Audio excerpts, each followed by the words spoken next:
Hey there, pals. Welcome to the second episode of Movie Gals Being Pals, a podcast about queer film. I'm your host, Eshe Shirley.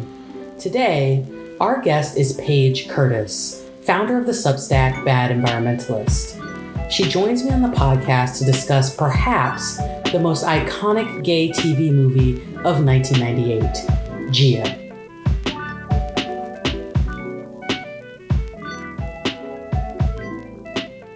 How would you describe your relationship to queer media, movies and beyond? Movies and beyond. Okay. I do feel like queer media has expanded in recent years. I think like Gen Z culture has kind of made that world a bit bigger to me. So much so that I feel like I haven't even really touched enough queer media. I do want to watch more queer film. And I think one of the other impactful queer films in my life has been Watermelon Woman. And and I think I need to watch more queer films. I think I do want to engage more with queer media. And I think that world continues to grow such that I actually have a hard time like wrapping my arms around what that even is. Yeah, that's what I would say. Okay. I mean, okay, this is my second question for you on this. Yeah. Which is, do you consider yourself a queer media maker? And if so, like, what does that mean to you? So as a writer, because like writing is my medium, I'm someone who thinks that I never have to say or write about being queer, being Black, being a woman for it to have those ethics embedded in it, if that makes sense. So as I'm writing about, mostly climate and humor and pop culture, because I'm writing it, it's always going to be, in my mind, part of the queer media verse. I don't think of myself as a queer media maker, though, because I think I'm just like, I don't know, to me, it has a level of like professionalism and like a level of there being a whole machine around that industry that I'm just not really engaging with. So for me, it's a more personal endeavor to be a queer media maker.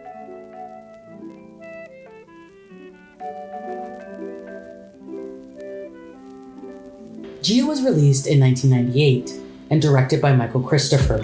Starring Angelina Jolie as Gia, the film is based on the real-life meteoric rise and tragic fall of supermodel Gia Karanji. Karanji was plucked off the streets of Philadelphia and whisked away to New York City to become a modeling superstar. But after the death of her mentor, Wilhelmina Cooper, played by Faye Dunaway, her addiction to heroin intensified and derailed her career. It also derailed her relationship with girlfriend Linda, played by Elizabeth Mitchell. In the end, Gia contracted HIV and died of AIDS in 1986.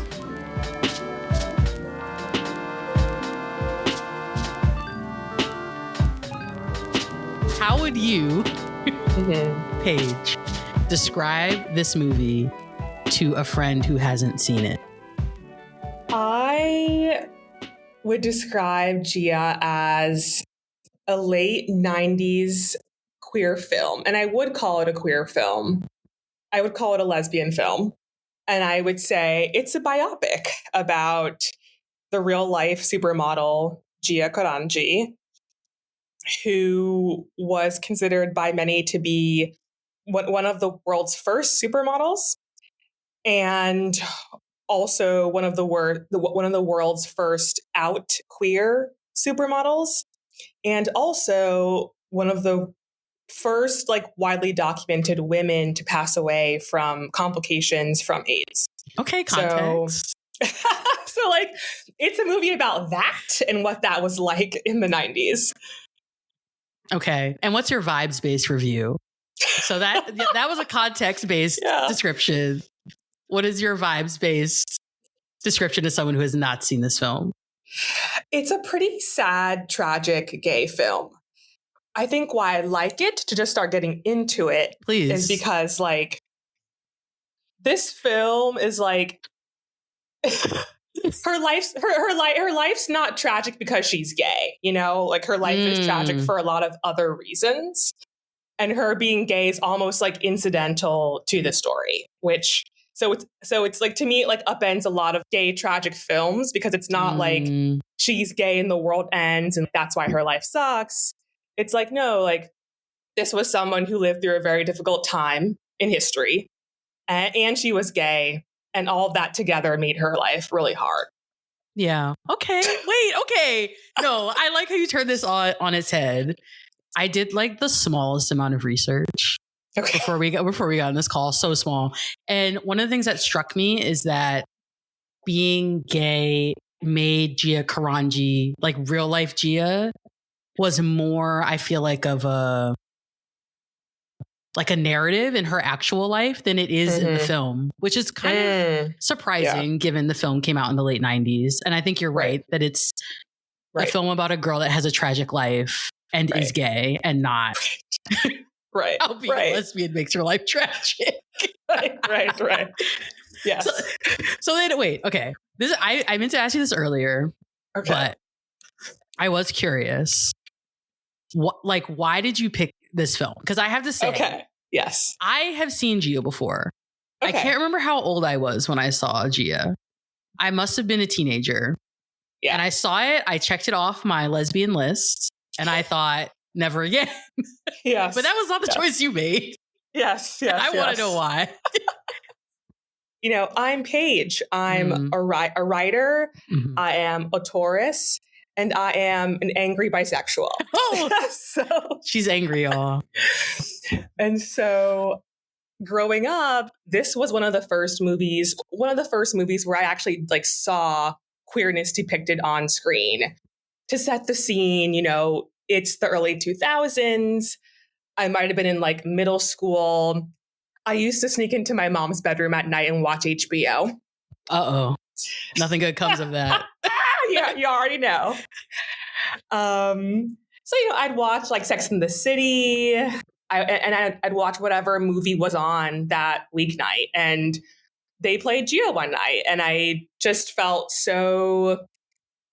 I think being a preteen, a teenager, you go through so much angst and sadness and emotion. You're very emo, and this film, in a way, really spoke to my yet to be discovered queer emo-ness in a very nostalgic way. That's why I chose it. That's real. I didn't know this about Gia before, but she was what they called a Bowie kid. Yes. And it feels like the emo queer is the 2000s version of the 70s Bowie kid. So it makes sense to me that would connect with you. I also feel like it's a more generous reading of this movie. On Letterboxd, there were some. Oh no! I looked at some reviews just quickly, brief, and one of the sort of trends I saw was gays calling this a horror movie. Oh my god! They're like, this is a horror movie, but I feel like an emo angsty movie is is perhaps more apt than full on jump scare horror. Yeah, I could see the horror threads, mostly in the depiction of drug culture, and are still very prevalent, cultural panic about HIV/AIDS, that. Yeah, that feels like there were some horror tropes in that for sure. What did you think of the depiction of drug use and addiction in this film? I was unsettled, honestly. I was like, wait, whoa. Well, again, taking it back to Gia's own life, Gia came into drug use not just out of being in the model scene where it was already so prevalent. She also had deep emotional gaps she was trying to fill.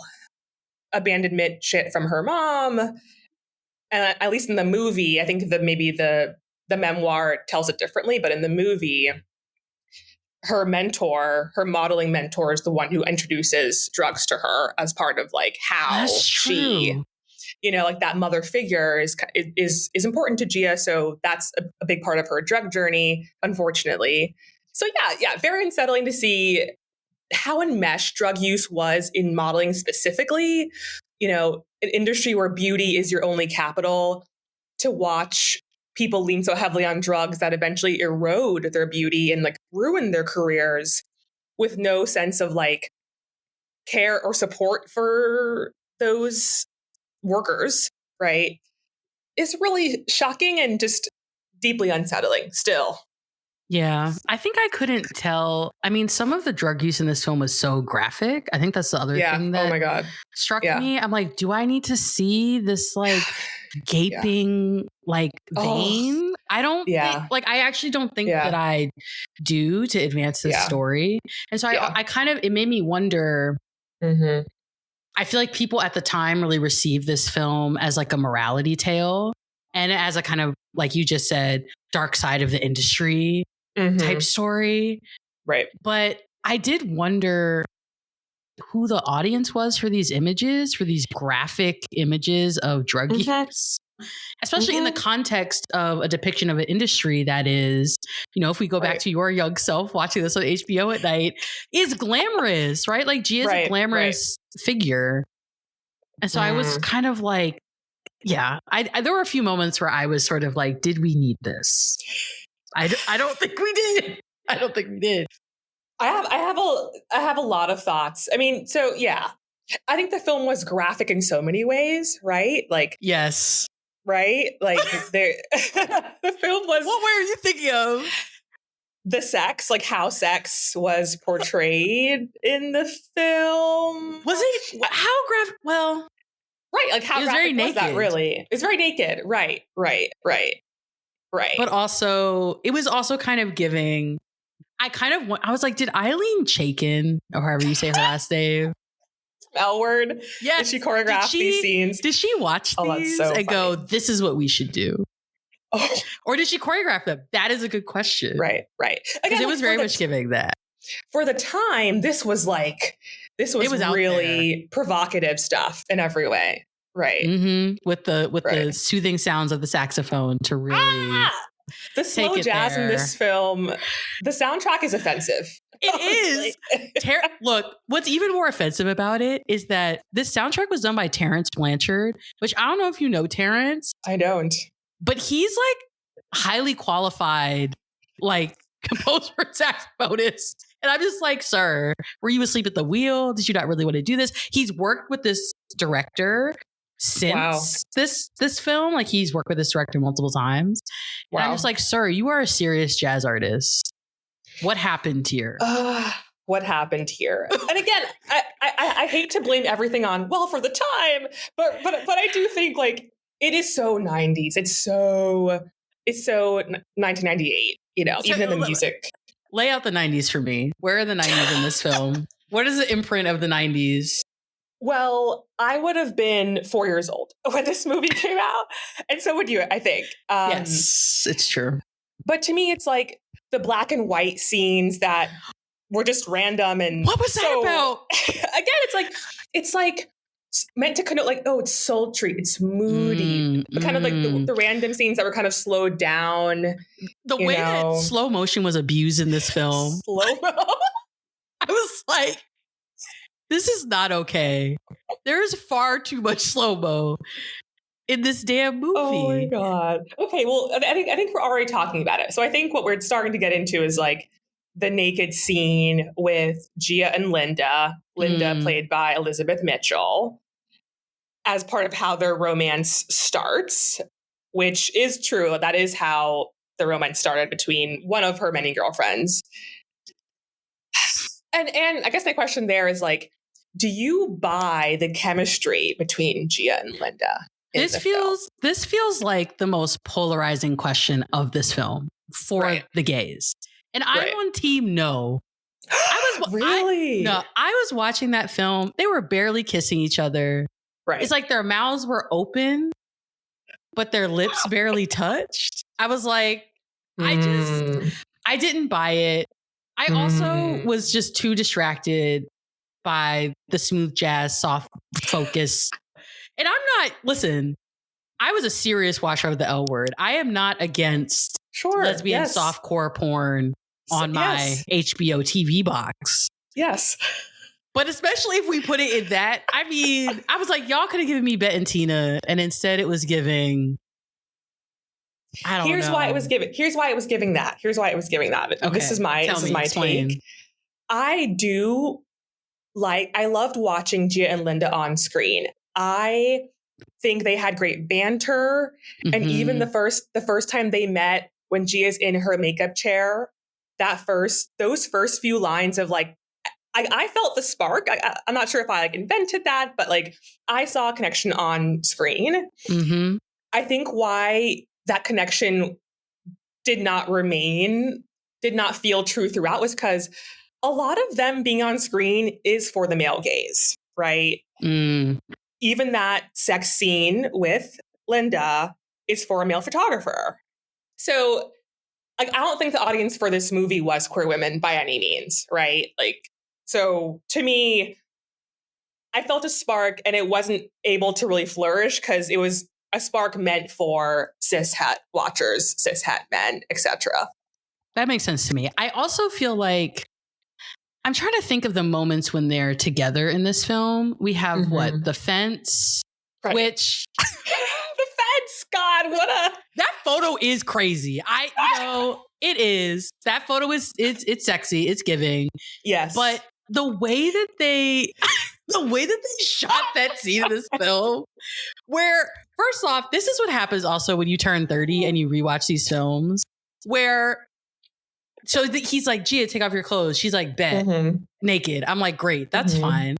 And then he's like, Linda, you too. And Linda was like, oh, me? Like, in that moment, I was completely taken out. I was like, she don't want to be naked. Let the girl keep her clothes on. So here's the thing. And again, I think I also need to acknowledge that my positionality where like I'm coming at this as a person who probably would have been the Linda, like as a person who has been with men most of my life, is bisexual. I think Linda was like, she was timid. It's probably the first time she's been a queer anything. And so Linda's shyness makes sense. And I think that's also why it spoke to me. This is fair. I'll walk it back a little bit. She definitely was having like a discovery moment in that fence scene.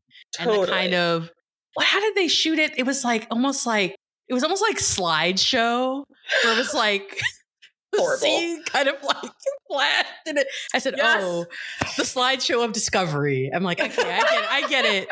Yes. But I think that's right. I also feel like, so we get a sex scene between the two of them. And I think also part of why their spark, we don't get enough scenes where the two of them are happy. They're always sort of undercut with something. I guess the closest thing we get is when Gia takes Linda home. Yeah. And is like trying to like have her little paws on her. While in the kitchen with her mom. But I feel like this film is queer in the sense that it has an explicitly queer woman at the center of it. But it doesn't really develop, I feel like, the themes that go along with that queerness, if that makes sense. Yeah, like the scenes of them together were either like very sexual or just, like very bittersweet, like very sad. The last scene they have together where Gia's like ill, so heartbreaking, right? With Linda. Yeah. I guess it's also that scene in one way is about like the possibility that gets snuffed out by Gia's addiction. Right. But it also, I guess, okay, here's what it is. So the movie has Linda have a moment where she's like, I have a boyfriend. I don't know if I can do this. And then she moves through that. Right. She gets rid of the boyfriend and it's not about that anymore. But then in that kind of last scene, she's sort of like, I feel like we can be together now. And I'm like, haven't y'all been together? Isn't that what's been happening? Like, I don't know. I feel like the film was almost ambivalent about Linda as a character. And I think I always was I'm like, on the one hand, she's like devoted to Gia. Right. Despite her addiction. And on the other hand, she's kind of this I don't really get her as a character. I don't know. I was just like, I don't feel like I know this lady and what her motivation is. I see. Okay. So I guess why that is because in the memoir, I have not read the memoir, but I've done some, sort of bits and bobs I know about from the memoir. Linda's character is a composite of like 3 different women. Which I have a beef about that. Same, as we should. I feel like Raquel, which, right, is that the one of them, the pseudonym that's given to the last girlfriend? Yep. But the thing, sorry, I couldn't. Keep going. And so, like, one, the film isn't about them. It's about Gia. So I think there were some liberties taken to figure out who that love interest should be. And 2, it could have been really cool to like watch Gia sleep around. And like see those multiple people in her life as opposed to it having to be one like very monogamous coded relationship that could not even flourish because they didn't know who this character was supposed to be because it wasn't supposed to be one character, I think that was just a bad directorial choice. That makes sense to me. I also, here's the thing though, at the same time, I feel like if this had been a film about a straight person, then Raquel in the book about Gia would have been the one they picked because by like the, I don't know, like 1982, I think by the early 80s, she's pretty much just dating Raquel. And they live together. I mean, they have like a very domestic arrangement. They fight all the time. I mean, there's a lot of conflict there. Raquel knows Gia's mother. Gia's mother hates her. I mean, there's like a whole story there. But I think that would have made, and I think if this was a straight film, that just would have been the love interest. Right. But I think because it's a queer film, that's too gay to get a whole world of lesbian domesticity to women who really like live together and like struggle with each other. And like towards the end of Gia's life, they're like both going to work and like coming home.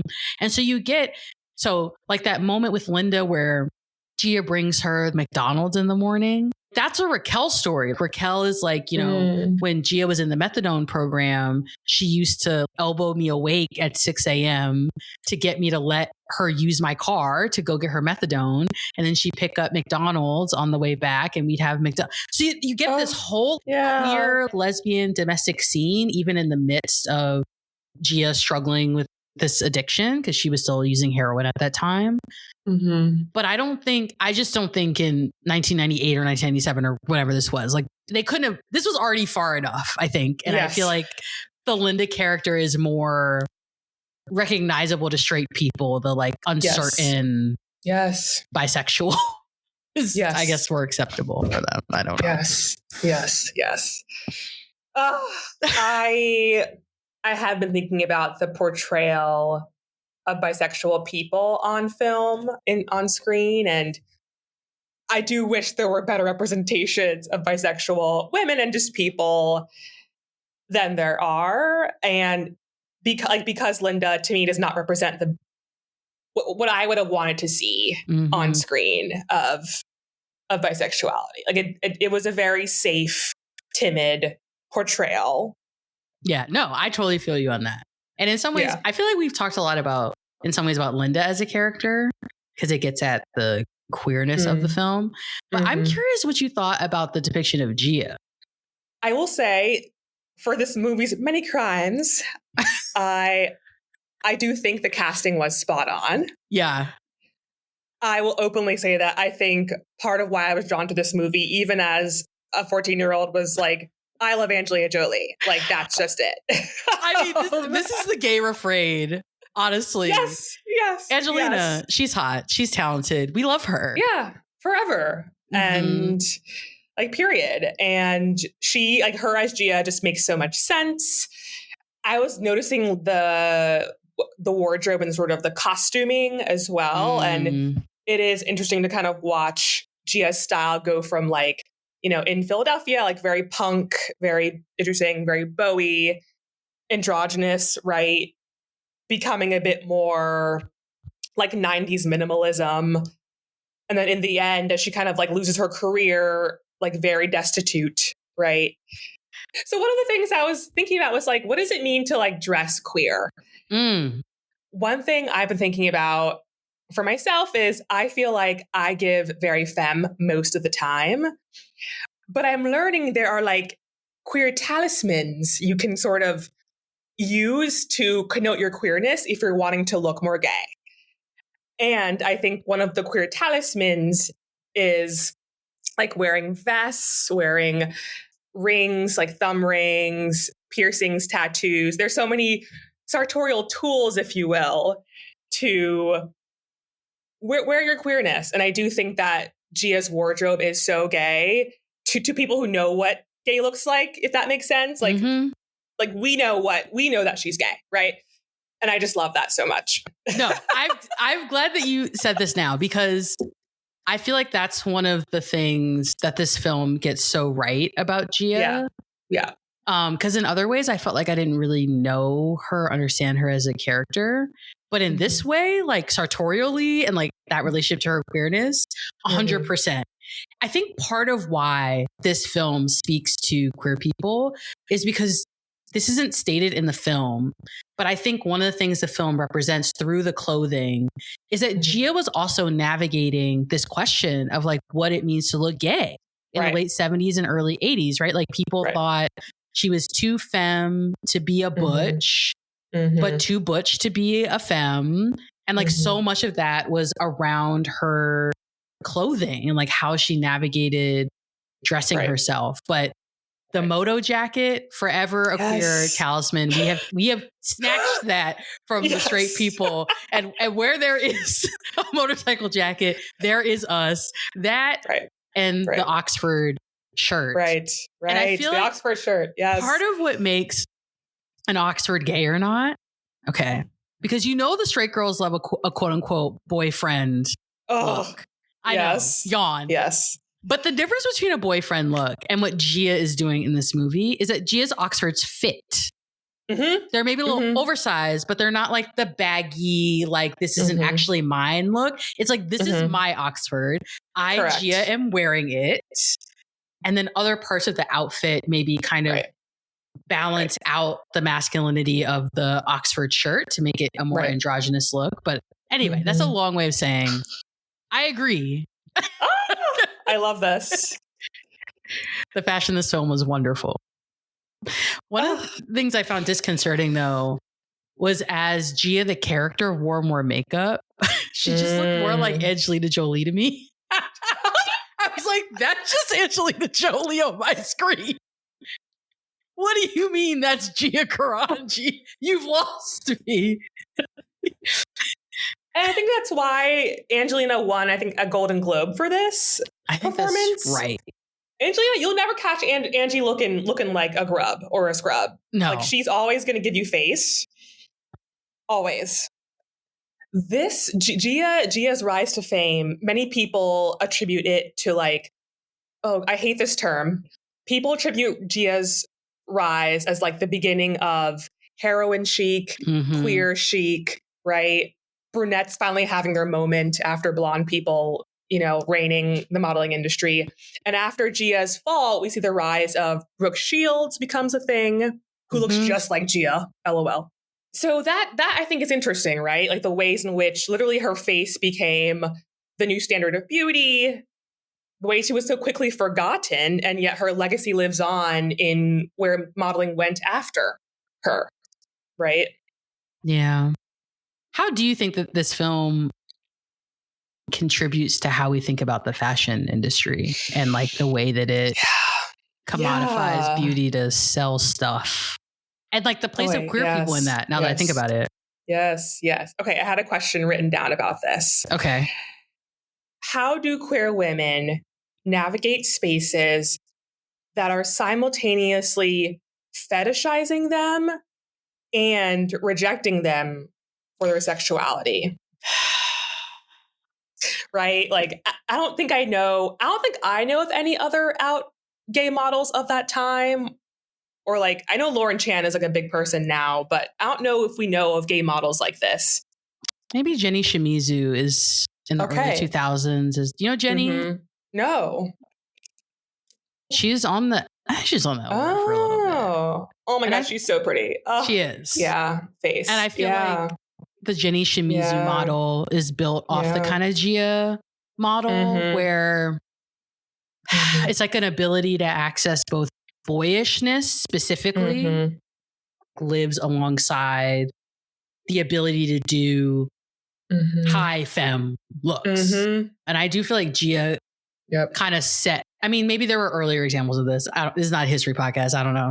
But I do think she's an early example of, that is a model of being a model. Yeah. I cannot imagine what it must have been like to feel the bigotry of modeling, which is still a very cishet system, as an out queer woman model. But then they're capitalizing on your presentation for the photo, for whatever. Like, I have no idea the kind of mental gymnastics she had to do to just be on set, right? To kind of cultivate relationships as people were probably like trying not to hire her, right? I can't even make sense of that, but just to name it. I also feel like this is a silence in her story. Yeah. Like, I have never read anything that talks about her career in these terms. And all of the industry people talk about it as if they were all cool with it. Honestly, I think they didn't take it seriously. That's my kind of read on how people process Gia. They were like, I guess she, is always pursuing women and like has these flings or whatever, but she's still a pretty girl.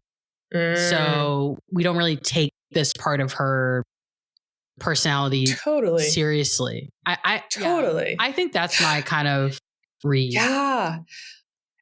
And therefore, it's like she had so many privileges as a light skin, as a white person, where her queerness, again, was so incidental to her career. A Black person could not have done that at that time. Oh, never. Right? Yeah. That's what I'm trying to say. But they're also, yes. And part of that, I think, is because people don't see Black people as boyish or girlish because they see us as overly adult and overly. So that kind of space of presentation that Gia was occupying was already like racialized in a certain kind of way. Like, rarely do you see white people describe a Black woman as still accessing femininity, but also boyish at the same time, because Black women are already seen as not feminine enough. So I think this is a long way of saying, I think you're right, that the space that she operated in, I don't think was accessible to Black women at that time, for sure. Oh, right. Yeah. Where's our Black queer model movie? I don't want one if it's like this one. I don't want that. Okay. Is there anything else about this film that you're like, we must discuss this before we go? Okay. Maybe like a quick fire round to this question. Okay. Which is this film a love story? Oh, you know what? No. I'm coming in hot. This film is not a fucking love story. It's really not. Okay. And why is that? There are two people who are ostensibly in love, in this story. But the action of the film is not driven by their love or whether they're going to be together or their relationship. And so I feel like the same thing that you were talking about earlier that makes this film a departure from other 90s films about queer people and lesbians specifically, that the queerness is incidental, is in fact the same reason why, to me, it's not a love story, because their love is incidental. It's there.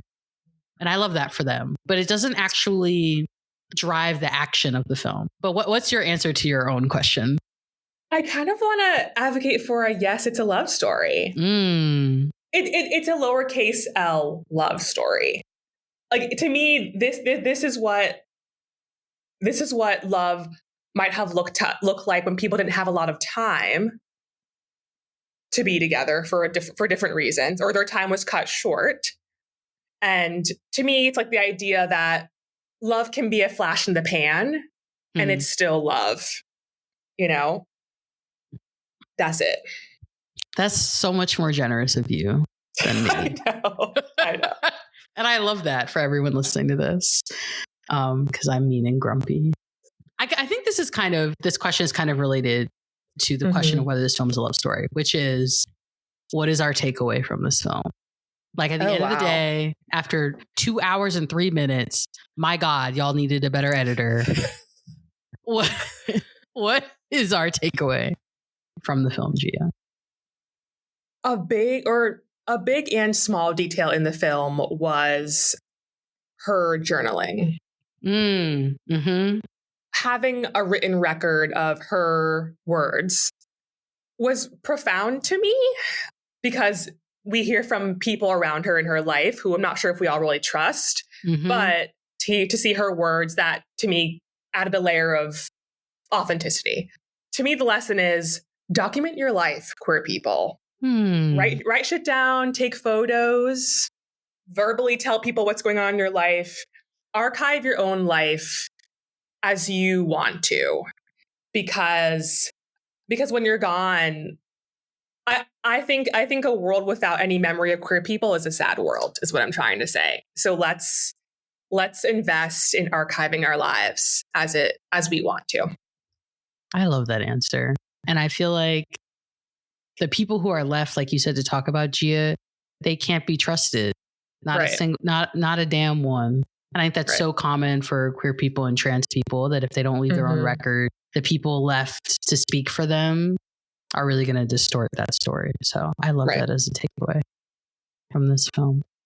Aww. What's your takeaway? Tell me your takeaway. Oh, my takeaway. Go to therapy. Listen, Gia had some serious family issues and fractures that shaped the way that I think in so many ways, this is both what's depicted in the film and kind of my understanding of her story. Like, drugs were a way to escape how painful and complicated her life was. And I just kept thinking, this is a young person that if she had been born at a different time and HIV/AIDS wasn't a terminal disease like it was in the 1980s, with some support, she could have been great. Right. She could have been great. And I think that's so true of queer people that I know and of queer people out in the world. There's so many of us that are bright lights, just like Gia, have incredible talents and come from such challenging family situations. And then, I love being with other queer people, but we are a group of people with lots of challenges. And so we find each other, and it doesn't necessarily fix everything. You can find the queer love of your life, and it doesn't fix the fact that you have internal work that would help you be in the world. So that is my slightly darker takeaway. We need, so many of us just need support so that we can still be here. I think there's really no reason that Gia shouldn't still be with us if she had better supports, better medicine in the early 80s. Michael, last question for you about this film, if there isn't anything else that you want to add, is, should the people watch Gia? Should the people watch Gia? I say yes. Pause. Okay. Oh my God, it's a thoughtful pause. I say yes because I don't know. I think the queer experience is a multifaceted one, and this is a facet of the tapestry. The sad facet, the cursed and tragic facet, and that's worth seeing to get a full sense of what you might call the queer canon. If that exists, this should definitely be part of it. Okay, I can affirm that. Okay. And I think what's different about this film that still makes it worth watching, even though I was struggling watching this damn movie. I was like, ooh, I love my friend, but we might have to fight after this 2 hours is over. But I do think people should watch at least once, because most tragic lesbian films are tragic because the non-lesbian people writing them make them tragic. This film Gia is tragic on her own terms. Yes. And I think that's that's sad. That is part of why it's still worth watching. It's not like Lost and Delirious, where it's like, wow, y'all made this way. No, nobody had to die. And you chose to make that happen. Yeah. Agreed.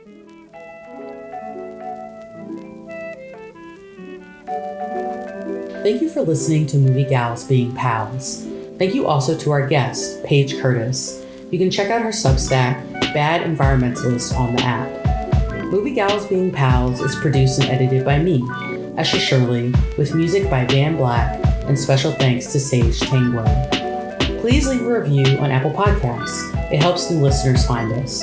I'm your host, and see you next time on Movie Gals Being Pals.